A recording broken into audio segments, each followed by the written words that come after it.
In today's video, I'm going to teach you how to add safe margins for Reels in Canva. If you're designing Instagram Reels, YouTube Shorts, or TikTok videos, safe margins make sure your text, logos, and important visuals don't get covered by on-screen buttons, captions, or the video description. We'll set up clear guides so you always keep the most important content in view. Start by opening your vertical design. This should be a tall portrait canvas, like 1080 by 1920 pixels or any similar vertical size. If you're already working on a reel layout, just open that file. If not, create or open any vertical design you want to use for your reel. Next, go to the top menu and click File. In the drop-down, turn on Show Rulers and Guides. This reveals rulers along the top and left edges of your canvas and lets you place custom guides. These guides won't export. They're just visual helpers to keep your layout within a safe area. Now from the left ruler, click and drag a guide inward onto your canvas. As you drag, you'll see a thin line following your cursor. Place this guide about 250 pixels from the left edge. If you need precision, zoom in a bit so you can land close to that 250 pixel mark.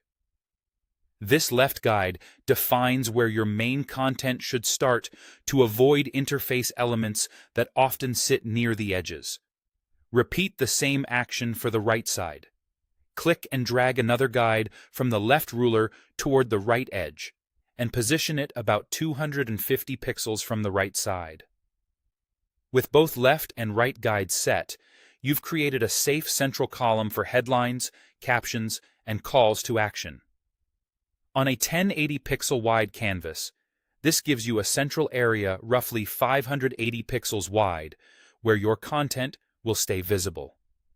Next, drag a guide from the top ruler downward and place it about 250 pixels from the top edge. This helps protect titles and logos from getting too close to the very top, where app overlays and handles can appear. Finally, drag another guide from the top ruler and place it about 350 pixels up from the bottom edge. The bottom area is where captions, timeline scrubbers, and buttons can stack up in different apps, so giving it a little extra space is helpful. With these four guides in place, 250 pixels in from the left and right, 250 pixels down from the top, and 350 pixels up from the bottom, you now have a reliable safe zone. Keep key text and graphics inside this box and let backgrounds or decorative elements extend beyond it. Your reel designs will look cleaner, more professional, and ready for any platform's interface.